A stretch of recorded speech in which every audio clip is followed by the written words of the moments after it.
It's good to be back with you all again, to visit with you here in Brunswick. And I just want to begin by thanking all of you for your partnership with us all these years as we're engaged in this work in Zambia for 21 years now. And I'm pretty sure it's been the whole time we've been in Zambia. Y'all have been a part of this ministry. And so I want to share with you what's going on in Zambia to kind of give you an update on the work there. And if you're not getting our newsletter, I would love to send that to you. We send one out by email every month, and then we also send a printed version every other month. They are different, so you might like to sign up for one or both of those.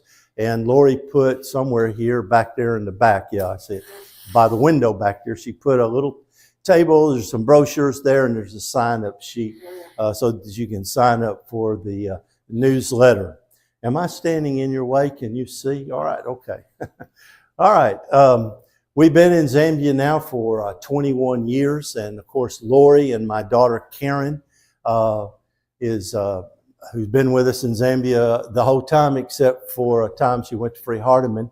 But Karen works with Karen's Kids Children's Ministry, which I'll talk about in a minute. But Karen also now has become our chief administrator and financial officer for the work there in Zambia.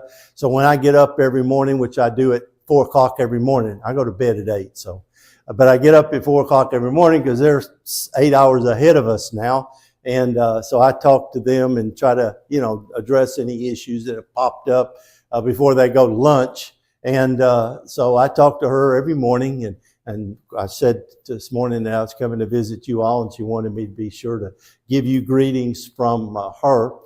So this is kind of our family. This is kind of a team effort, and we very much have our areas that we focus on.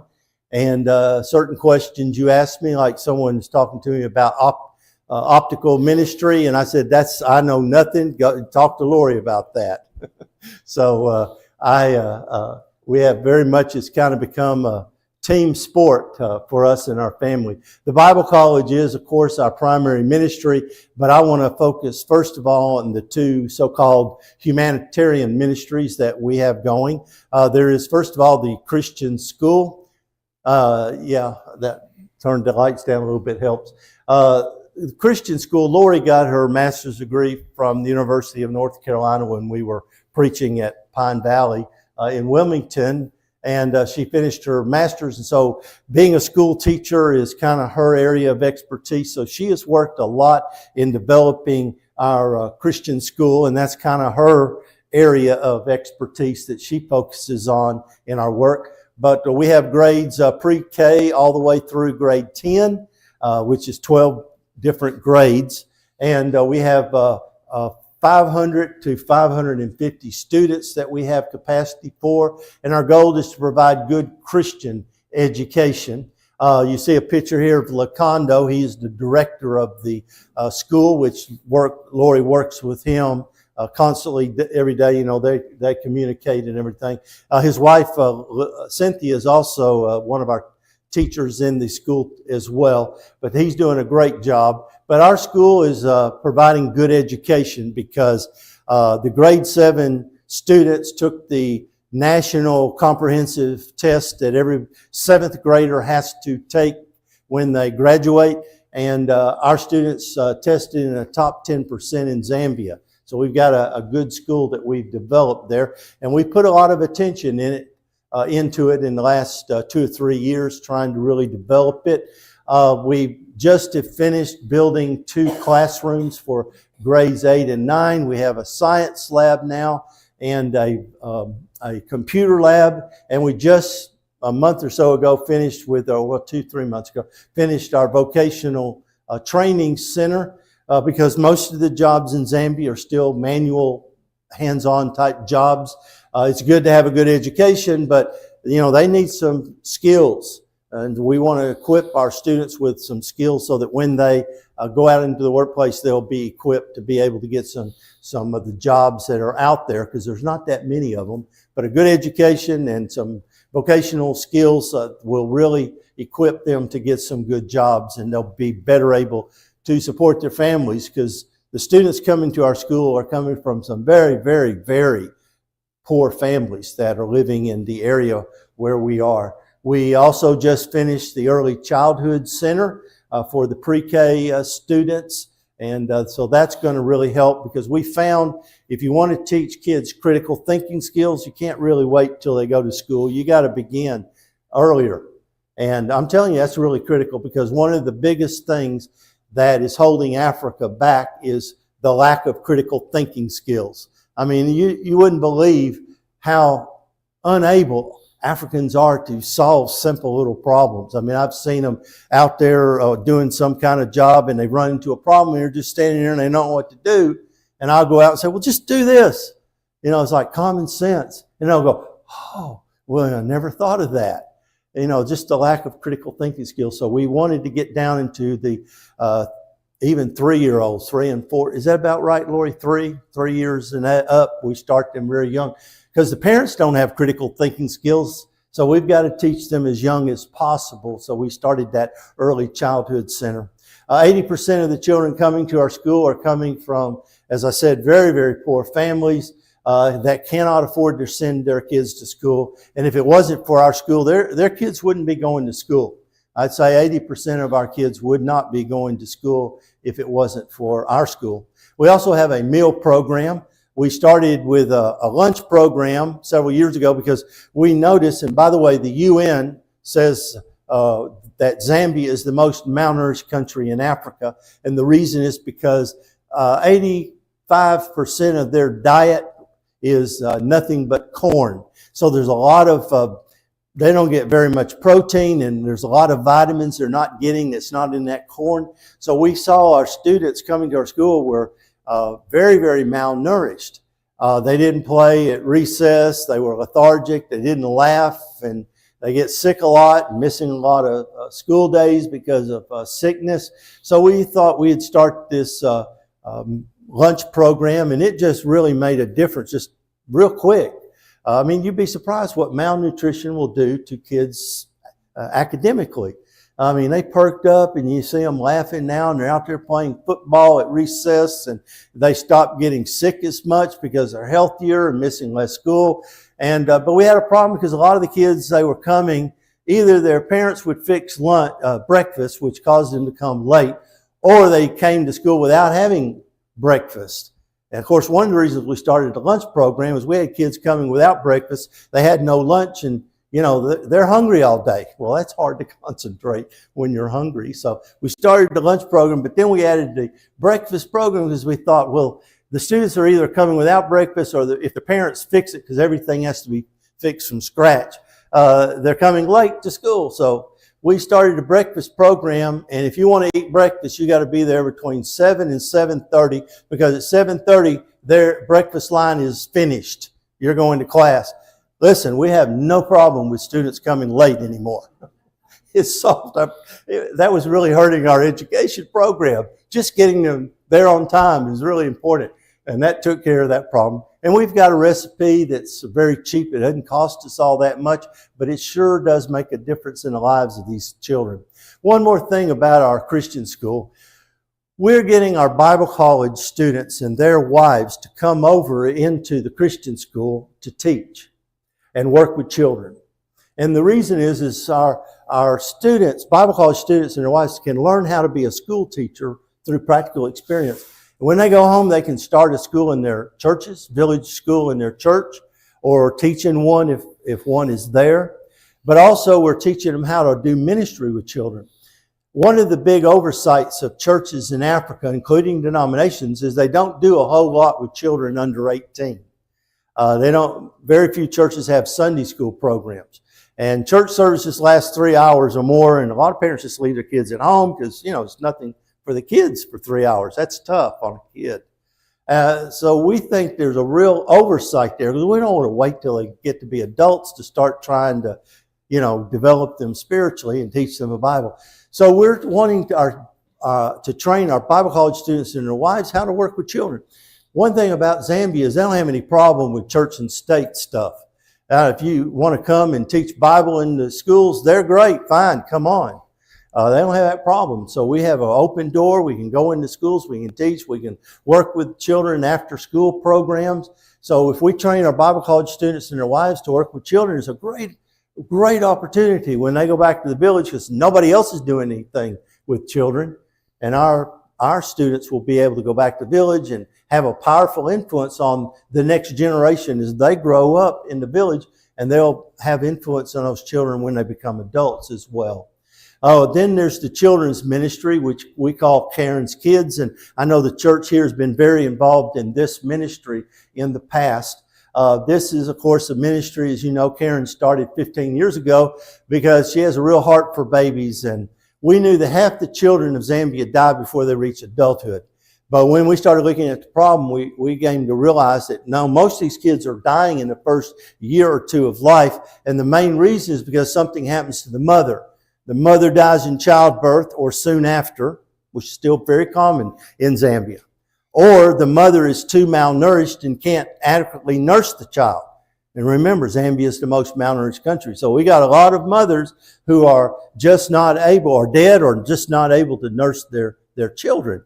And then 1/3, it used to be, until I heard just the other day, it's gone from 25% to 1/3 of the mothers of Zambia have HIV/AIDS. The problem's getting worse, not less.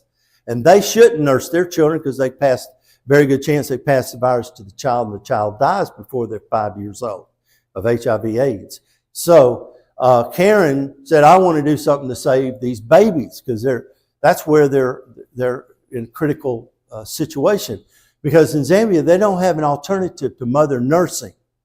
You've got to be rich to have a cow, because you got to have a lot of land. You got to be rich to have a lot of land, or to buy feed for a cow, which makes milk more expensive, and baby formula costs $60, $70 a month. So they don't have an alternative. If that mother can't nurse that child's in serious trouble of getting sick a lot and weakening their immune system before they even get out of the terrible twos. So Karen said, I want to do something to save these babies. So there's a lot of things that Karen does. I don't have time to get into. I mean, there's a lot of little things she does, education with families, a lot of stuff. But the three main things she does is she provides baby formula to those children who are at risk.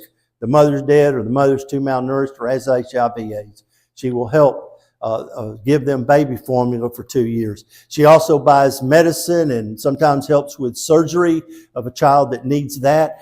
Then she also provides assistance to some children who have special needs. So she does everything she can with whatever money she has. I forget the other day, was she up to 43 children right now? And she said, if I had the money, I could help another 100. I've had people coming. I was there one day this past year, and Karen had a woman sitting out there. Her need was legitimate. I forget what it was now. I think she couldn't nurse her child, was sick and everything. And Karen wanted to help her, but he says, I'm out of money. And we've had a really tough year this past year financially, for reasons I'll share in a little bit. And I told Karen, well, you can only do what you can do. And it really is tough to send away someone who's really in need like that. Anyway, Karen has made a difference in just saving a lot of babies. We don't know how many babies she's saved. We never really kept records, and it's hard to know. Would they have died or not died? And you kind of lose track of them after a while too, because they kind of disappear out into the bush. But I know she saved 500-600 babies, in these 15 years. She also, these babies that she's helping are healthier than most other children of their age. They get sick less. They're less likely to die before adulthood because they get that good start with the baby formula. And these babies are able to stay with their extended families. We have 50 million orphans in Africa. You can't build enough orphanages for all those people. And orphanages are expensive to build and to run. And I'm sorry to say, most of them that are being run, the people running them are pocketing the money and the kids are suffering. It's some really bad stuff going on with orphanages in Africa. They are not the solution. We want to keep kids with their families. That's a better thing than an institution anyway. and they'll be better cared for. We just want to, and it's cheaper. So we want to try to help families stay with the baby, stay with the extended family if the mother is dead. And I would say that most of the women and babies that Karen is helping are two groups in particular: grandmothers, widowed grandmothers, who have gotten, because her kids have all died, she's got 3, 4, 5 grandkids running around half naked, starving to death. It's a really bad situation. You see a lot of that now in Zambia because of HIV/AIDS. And they're really in a bad situation, especially if the mother died in childbirth and now the grandmother's got that baby. That baby ain't going to last long. And then helping teenage mothers. This is a real problem in Zambia because rape is against the law. All right? But that doesn't mean anything. It happens all the time, and the police don't do anything about it. One time we knew a girl that had been raped, and we knew who the guy was, and we went and reported it to the police, and they said, well, if you'll bring him in and he confesses, we'll prosecute. Yeah, that's going to happen. So, but, it's hard for us in the Western world to realize that women in most of the world do not have control of their own bodies. It is against the law for a woman to take birth control without her husband's permission. It is against the law for us to give a woman birth control without her husband's permission. If we did that, they'd kick us out of the country. Now, rape, we can get away with that, but don't go giving the mother baby formula. Crazy world, isn't it? So, but we got a lot of teenage girls, and we're talking 12, 13, 14-year-old girls, wrong place, wrong time. They get raped. Very, very common. Very common in Africa. And that girl gets raped, she gets pregnant, and you would think the parents would understand, right? Because it's so prevalent. But no, they blame the girl, kick her out of the home. She runs off to a grandmother or to an aunt or uncle or something. And so that's when Karen kind of steps in and tries to help a lot of those teenage mothers to be able to give birth to a healthy child, and then maybe to finish her schooling and keep the baby. So those are some of the things that Karen does. And I wish I had more time to go into it. It's a lot of little things. If you want to know more, talk to Lori. I've just shared with you everything I know. That's Karen's department, and Lori knows a lot more about it. But if you want to help, there's some brochures back there that can tell you a little bit more about if you, as an individual, want to help with the children's ministry, the school, or the Karen's Kids. Let me spend the rest of my time talking about the Bible College, because, that is our primary ministry that we have. That, of course, is the area that I'm focused on the most. Lori with the school and Karen with Karen's Kids and administration as well. We have a nice big campus and a big, nice auditorium that's, very, very large auditorium. And we can do chapel and special events and rallies and a lot of different church conferences come there and things like that. Those pictures flip through too quick. There's the first year classroom for the first year students. There's a classroom for the second year students. And then we have a classroom for the third year students in our office building, which also has our library. And then we have a classroom just for the women's program. We want to teach the wives of our students. We want 75% of our students to be married, and they have to bring their wives or you can't come to our school. It's a requirement. And the wives have to go through our women's program because we believe it's very important to train both the husband and the wife for ministry. But another reason why we want to train the women is because in Africa, if you want to disseminate information and innovation into Africa, tell the women. Tell the guys, they don't share. If a guy knows something, and why is he going to want to share it with somebody else? If he's going to find a way to make money from it. Why do I want to share it with somebody? But you tell women, they talk and they share, and they're in the business of helping each other raise their kids. And they're going to share information. So we found that's the highway of disseminating information in Africa. So we teach the wives of Bible and ministry and agriculture, sewing, healthcare, nutrition, food preservation, child care. What's the other one I got? Child care, teaching, to be a school teacher. Lori does one on soap making and other little things, skills that women can do in the home to save money. We have 30 married student apartments and a dormitory for some of our single students, but these are just 3 rooms. There's no indoor toilets or kitchens, running water, any of that, because that's all outside, because we don't want to raise their standard of living. Our students come from the bush and we want them to go back to the bush. We don't want to ruin them with city living, fancy city living. The fact that our buildings are this nice, by the way, I know they don't look much, but our students rave and they, oh, these are nice. And I look at them and I think, man, they're nasty. There's not much to them, but they think they're really high class. So we've already ruined them a little bit. We've got a really good Bible teaching staff. These guys and 2 women have been with me near 8 years now, all of them as a group. I've spent a lot of time training them, just as Lori spends a lot of time training the school teachers in the Christian school. See, that's how you develop a good program. Train the teachers to teach the Zambians. Develop Zambian teachers to do the teaching. And so one of our big jobs, you see, is to teach the teachers. And we've both invested a lot of time in developing our teachers. Now, one of the things that a missionary needs to do whenever he goes to a mission field, anywhere you go, you need to plan for the day you're going to leave. You got to work yourself out of a job and make yourself feel relevant. Because if you don't do that, then the day that you leave, that ministry falls apart and disappears. So this is critical, and I'm really proud to tell you, I've worked myself out of a job. They don't need me in Zambia. I go back and forth. Honestly, most of the work I do now is mainly administrative and support, raising money, visiting churches, writing newsletters, correspondence, and finances and finance report, all that kind of stuff. So full-time job, believe me. But as the ministry grew, this became a big job. So I spent a lot of that in just oversight, and I do make trips back and forth to see everything's getting done. But what I want to tell you is they can do everything in Zambia now. I don't have to be there. I go just kind of, fine-tune some things and focus some things a little bit, but they're able to run everything over there.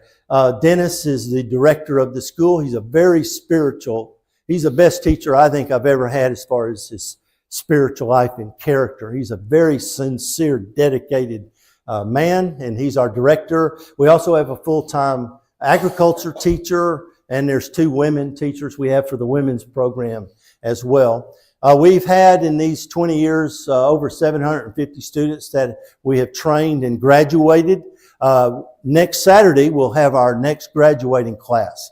They'll be graduating, and you might keep them in your prayers because that's a big transition. After 3 years with us, they got to get back home, and the rains are fixed to come. They get to get their farms going real quick, and so they got a lot of work to get done in the next month, and a big transition for them. But we've made in 2015, we moved from our old campus at Mapepe to our new campus at Daybreak. We call it Daybreak. It's a 50-acre campus. And when we made that move, we made some major changes. We totally revamped our training program. We used to have a 2-year program. We went to a 3-year program. And we used to have mostly singles because all we had was dorms. When we moved to our new campus, I did nothing but build married student apartments and said, I want married students. They're a much better student. They're more stable, better student. And I want their wives to come. I want 75% of our students to be married. Their wives have to come. But the most significant change that we made is we shifted to making our number 1 priority spiritual transformation. And we had to develop a training program, redesign it to accomplish that goal. We're not just teaching our students a bunch of Bible, and we're not a preacher training school. All right? We're not a preacher training school. We're not trying to train full-time guys that are going to go out there and be professional clergy. Most of the guys we're training, they're going to end up preaching all the time anyway. But as I'll explain, we want them to be self-supporting. So our main thing is we want to focus on developing the spiritual life and character of our students. That is our number 1 priority. Our mission statement says that we're there to train and develop self-supporting spiritual leaders who are equipped for holistic rural ministry. There are three parts to that. First of all, we want them to be self-supporting. The churches of Africa cannot afford full-time preachers. All right? They can't afford it. And the worst thing we can do is to put them on American support. I could give you a long discussion about that one. That's just a bad thing to do. And Africa can't afford it. So they've got to be self-supporting. We also want to equip them to do holistic ministry. In other words, minister both to the spiritual, but also to address the physical needs of people, the suffering. Because people's lives are tough. They're hard in Africa. They're hard lives. And you can't ignore the physical suffering of people. You've got to address it. But as I said, the most important, by far the most important thing is we want to develop our students to be spiritual leaders. As I said, we're not preacher training school, although most of our students will end up preaching. But what we really want is we want to develop spiritual leaders for the church. We're focused on their spiritual life and character. So, as I said, spiritual transformation is our number one priority. And so we had to develop a training program to accomplish that goal. And I had to go back and rethink the whole way you do training. And it's sort of like at Mapepi for 10 years, we learned what needed to be done, spiritual transformation. And then we started working and figuring out how to do that. And so when we moved to our new campus 10 years ago, we took that experience from Mapepi and we redesigned everything as we started at our new campus. And I developed basically 8 different components in our training program. And if I had time, I could spend 2 semesters in a college teaching this, because I've studied this more than anything I've ever studied in my life. Okay, but there's 8 components that you've got to have. Now, I learned real quick that just teaching Bible in a classroom wasn't get the job done. Just teaching people information, it will help a few people. That's all they need. All right, but not most people. I'd say 80% are. Just teaching a bunch of Bible does not change their life. That's from my own experience. So that's where I started developing these other things. Well, what else is needed? We also, as I said, want our students to be self-supporting. And so that's part of our mission statement, as I said. And the way we're doing is we're teaching our students agriculture so they can be self-supporting. So when our students come, we got 50 acres, so we give our students a plot of land. And we teach them how to do basic agriculture, digging raised beds, using composting, crop rotation, a lot of different things that we teach them, just basic agriculture. And we teach them the use of drip irrigation. Because in Zambia, we only get 4 months of rain a year, if we're lucky. And here lately, we've not been lucky. We've been in a drought, not getting enough rain. But then 8 months out of the year, it doesn't rain at all, not a drop. But you can grow food in Zambia year round because the temperature doesn't change much. We're pretty close to the equator. So what we do is if you can grow food year round if you have water. But our students don't have running water, especially in the village. They have to walk 3 or 4 or 5 miles to get their water. But if they can get enough water to fill 3 or 4 of these buckets every day, then they can grow enough vegetables for their families and even sell some in the marketplace. Now, when our students come, we give them a plot of land and they start their farming on our campus as we teach them. I feed them for 3 months. But after 3 months and their gardens now are starting to produce vegetables, then I don't feed them anymore. But, at the old campus, I was teaching them agriculture, but I was also feeding them. Well, they left and they didn't learn a thing. I said, well, I'll solve that problem. We got to the new campus. I took away the food. Now, if you want to come to our school, you're going to learn to support yourself. And that forced them to really learn the skills. When you got to survive, you're going to learn the skills that we teach you. And now we see that our graduates, they're really doing well in agriculture. So it made all the difference in the world. We're also teaching them how to raise chickens as a business. And we just finished building our piggery. It's a nice big building. And we now have had, We just had 11 piglets the other day were born. So I don't know, we're up 60, 70 pigs now. And eventually we're going to get to about 500, I understand. So these students are going to learn how to raise pigs, how to raise chickens, how to do basic farming. They're going to do very well when they get back to their villages. We're also teaching our students how to do holistic ministry, as I said a minute ago. We want them to speak not just to the spiritual needs of people, but also try to help people with their physical lives. And the way you teach people to do ministry is by doing it, not so much in a classroom. That's one of the big lessons I learned. If you want people to learn you want people to learn skills, you can teach only a little bit in a classroom. It helps some. But they got to take that knowledge and put it into practice as soon as possible. So our students, every weekend, our students are going off. They walk, they go by bicycle. Sometimes it takes them 2 or 3 hours to go to wherever they're going. And they go out there and we tell them, don't start off trying to set up Bible studies. Instead, go out to a village. They're assigned a certain village or two, and they're going to work there for 3 years while they're going to our school. And they're going to start by building relationships with the people in the village.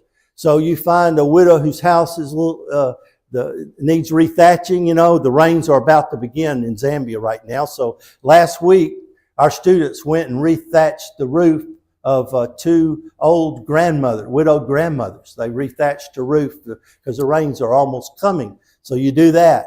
You find a farmer and he's sick. He can't tend to, or harvest his crops. You help him with his farming. You got a guy that needs, got a broken bicycle. Help him fix it. A woman or someone's sick. Pray with them and walk 5 miles and get medicine for them. Just go into the village and start ministering to people, building relationships. And as you do that, then the opportunity will arise that they'll be willing to study the Bible, and they're going to trust you because you've built a relationship of trust with them. We have often gone to a village in Zambia where they don't know us and they're afraid of us, and they call us Satanists. I've been called a Satanist many times in Zambia. You know, stranger, what are you doing here? We went in one village and we were helping a widow build a house, and the people of the village were standing around there, and finally he came up and says, who is related to her? And we said, none of us. We're not related. Well, what are y'all doing here? I mean, the idea of helping this woman rethatch a roof, and you don't know her, she's a stranger to you, and you're helping her. That's like, who does that? Nobody does that in Africa. They don't help one another like that. You got to be related. They couldn't believe it. We were not related to her. But we started doing that. You know, after a while, instead of calling us Satanists, you know what they started saying? We would come in and they go, oh, leave them alone. They're the people of Jesus. They call us Jesus people.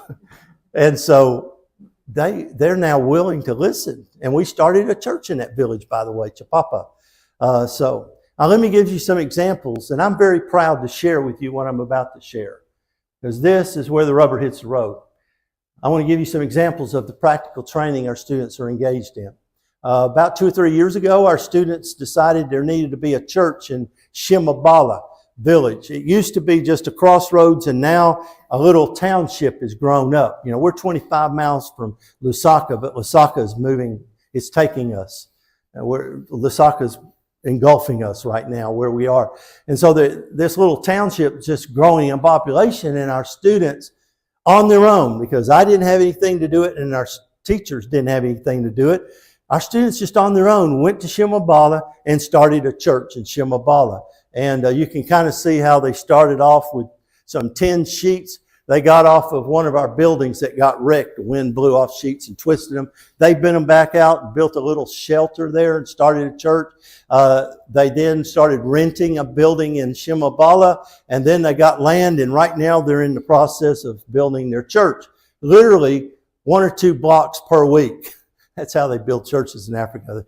You know, your contribution is you bring a block to church. But anyway, so our students go out on Wednesday afternoons and they engage in the evangelism in Shimabala. And then on Sunday, they go out to attend and help with the worship service on Sunday morning, or just go there to encourage the church, even if they're not participating in the worship service. And several people are being baptized periodically. This woman was baptized a couple of weeks ago. And then this year, our students went and started a church in Kabwanza. They have been going out there door to door. I don't like calling, I need to change that, because we don't really do door-to-door evangelism. It means they're going door to door and meeting people and building relationships. And they're in the process, they planted a church. And Dennis said the response has been overwhelming. Dennis, the director, said the village has just been overwhelming and great response to what they're doing in Kabwanza.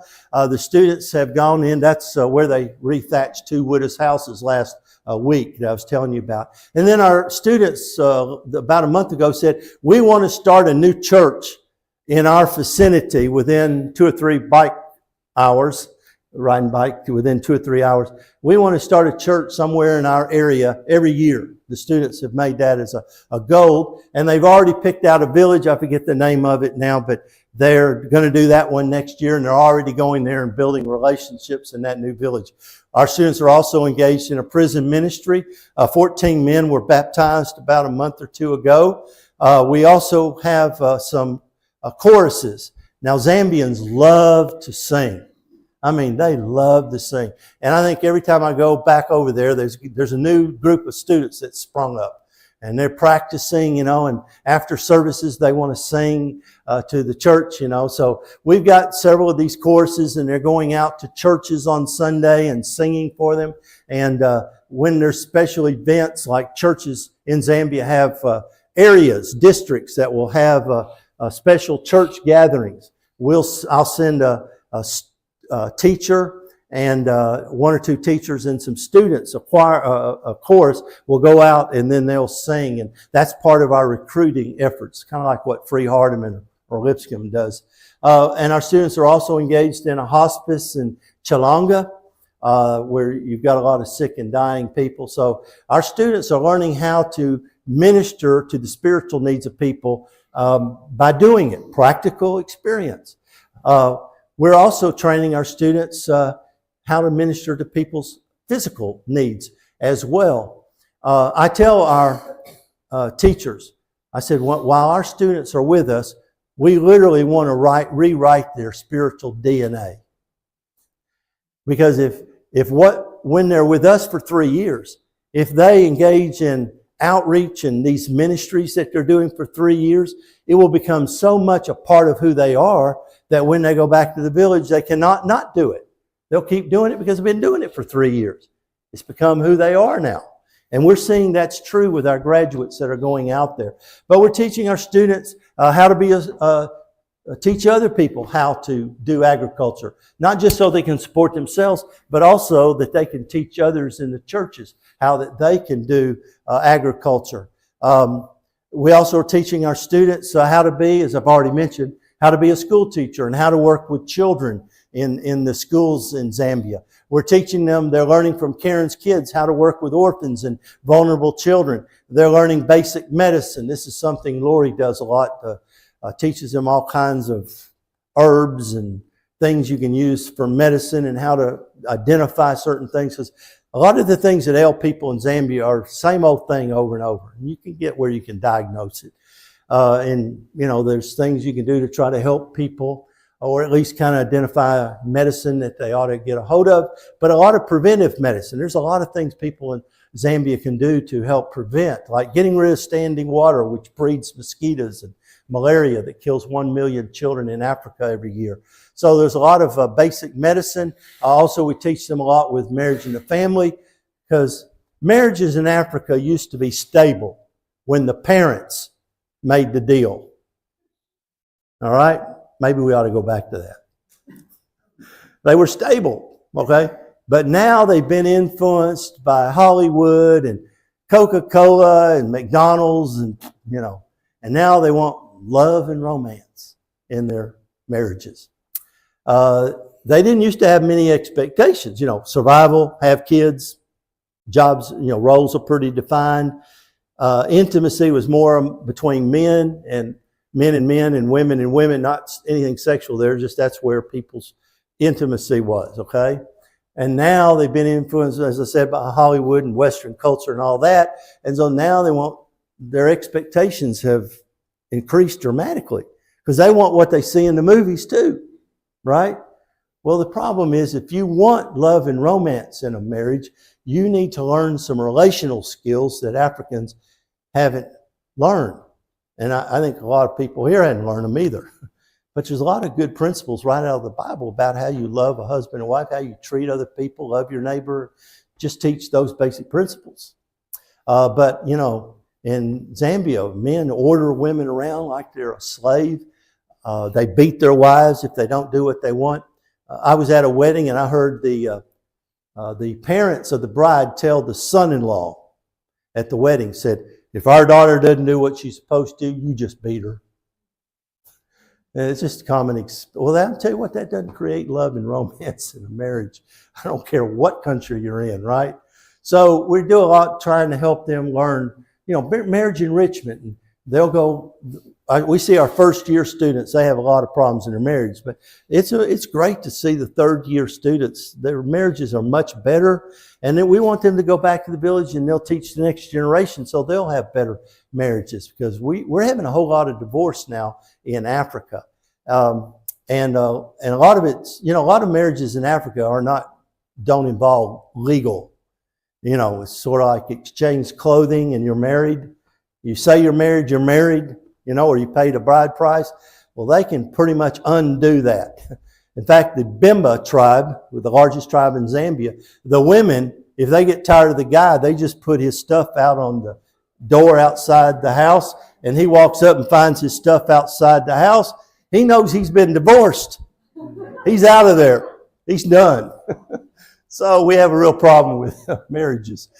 So my point is you see what we're doing in Zambia involves a whole lot more than just classroom. You know, if all you did was just teach people in a classroom, it would be so much easier. But doing all this other stuff, I'll tell you what, most of the work our teachers do is outside the classroom. And that's mentoring them. That's what really makes the difference. There are other ministries that we have that I don't really have time to get into. Lori does something with optical, and I know you're interested in that. You can talk to Lori afterwards. But we have a really nice machine, an expensive machine that was donated to. It will read people's eyes and print out a prescription, and we can match it with donated eyeglasses that we have, and we can also give them reading glasses. But that's a great ministry. Lori does that periodically when we're in Zambia.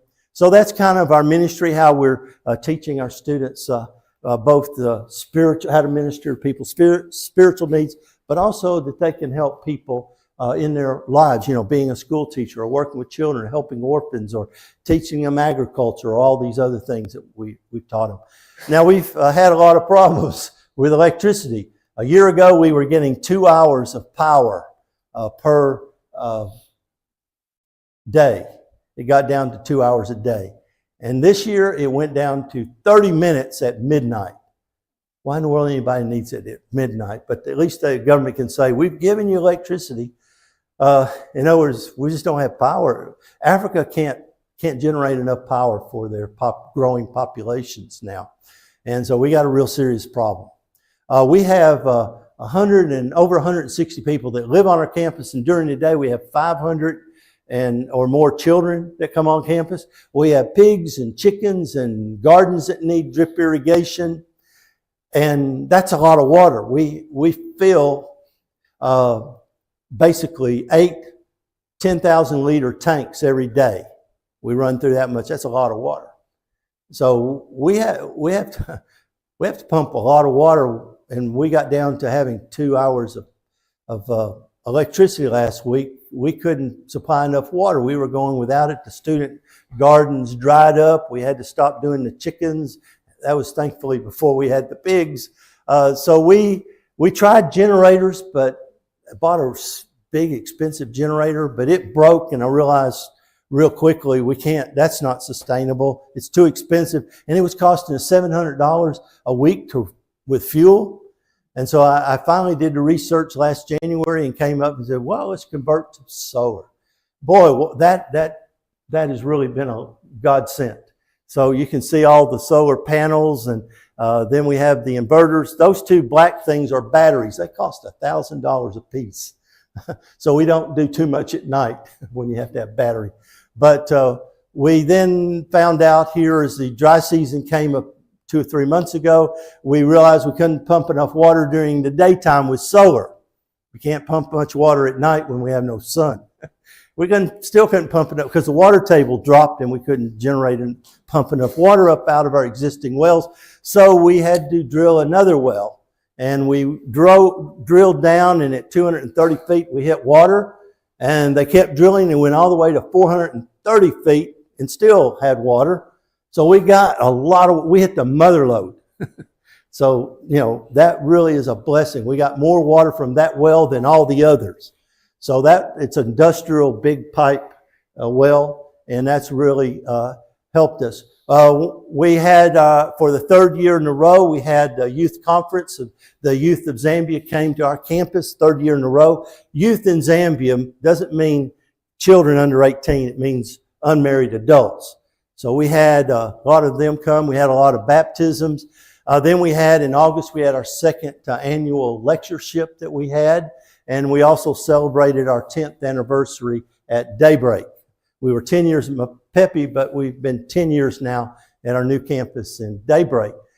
I got a couple of more minutes before I'll stop, so I'll run through these real quick. Some people have said, well, how are your graduates doing after they graduate? So let me share with you some of our students.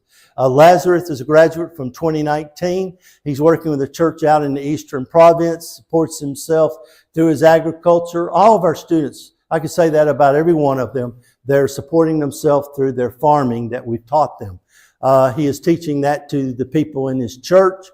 Francis, 2018 graduates, planted 3 churches out in the Eastern Province up against the Malawi border. Crispin, 2020 graduate, a very spiritual-minded man. He went to work with a church down in Southern Province. He said that when he got there, the church just barely existed, but he's been engaging in disciple making. The church is growing. He sent me that picture and said, we're now up to over 100 members in our church. He's teaching the people in the village, in the church, how to do the agriculture as well. King Soko, 2020 graduate, working with a church out in the Eastern Province, active in evangelism. He writes and says, much thanks to the donor for the godly support that they render to me who want to serve God and win the lost. I am who I am today because God used you to support Daybreak Bible College. May God abundantly continue to bless the donors so that they can bless others. Moffat, 2020 graduate, working with a church way up against the Malawi border. I know Africa, everything's in the sticks, but this is really in the sticks. All right. Up against the Malawi border. Very, very poor area, but he's doing a great job out there. He supports himself through his gardening, of course. He writes and says, he said, I never thought I'd become a minister for God when I started at Daybreak, but he says he became a totally transformed person at Daybreak. And if there's the key word I'm looking for. And if you were to go talk to our students this week who are graduating next Saturday, and you asked them about what have you learned here, how has this changed you, I'll guarantee you that every one of those students, or at least 9 out of 10, would tell you that they have been transformed, spiritually transformed. And there's a reason why they'll say that, because we hammer it. There's not a class that goes by that I and the teachers don't hammer that it's about our spiritual life and character, and that we need to develop people to be obedient disciples of Jesus, not just go to church. Because in Africa, we got a real problem. There are 700 million people in Africa right now that profess to be Christian. That's more than in any other continent in the world. But the problem is it hasn't yet started changing the way they're living, because too much growth too fast, you can't develop enough leaders for all these churches. And it's not just us, but the denominations got the same problem.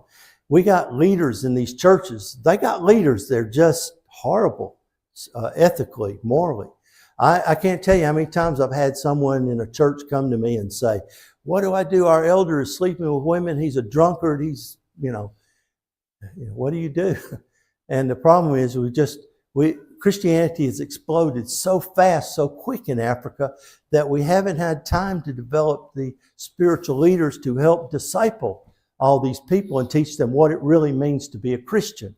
And so, that's why we hit spiritual transformation as being so important. So he says, I became a totally transformed person at daybreak and wants to do the same for others by helping them to know who God is and his mission.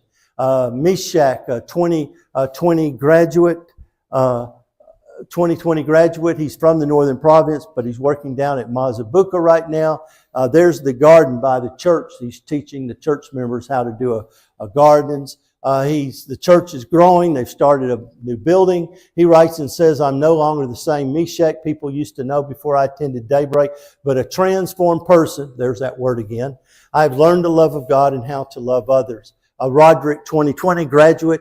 He was, until about a year ago, teaching in a Bible college up north, involved in a prison ministry, preaching on the radio that went over all of Zambia. He is one of our most capable graduates we've ever had. Well, about 18 months ago, he went down to Swaziland. They've changed the name to Estanwa now, but he's down there going to African Christians college. He's going to get a BA in Bible, and when he graduates, he's going to come and join our staff and become one of our teachers. Doubt, 2021 graduate, preaching for a church down in Southern Province. He says that's his home congregation, but he said the church had almost died during the 3 years he was away. He went home, and only one or two people coming to church on Sunday. So he's been rebuilding that church, and they've started a building program, so there's another church rebounding. Martin Kasimbi, 2020 graduate, started a church down in Monzé, but recently he's moved up to the Copper Belt where we have very few churches of Christ, and he's now working with one of our other graduates from 2018, Paul and Jovu, who's working in the Copper Belt, working a lot with youth, single, unmarried adults, doing a lot of work with that particular age group up there. Patrick Lungu, 2020 graduate, does a lot of counseling, does a lot of evangelistic campaigning all over Zambia, but he also works with a church down in Monzé. Alberti, 2020 graduate, started a church down in Livingston. That's where Victoria Falls is located. And Lucas Bonda, graduate from 2019, started a church over in the Eastern Province. You can see how they start their churches. They start a church, they just get grass and tree limbs, and then as the church grows, then they start buying a piece of land, and if they don't already have it, to buy a piece of land, then they'll start with concrete blocks. And it'll take them sometimes 10 years to build their buildings, literally one block at a time. So that's Lucas Bonda. My time's up, so I'll stop there. All right. So I want to thank you all for helping us to do this work as we work to make a difference in Zambia. We want to offer the invitation. And if there's someone here who needs to respond to the invitation, to be baptized into Christ, or you need the prayers of the church, we want to encourage you to do that right now as we stand and sing.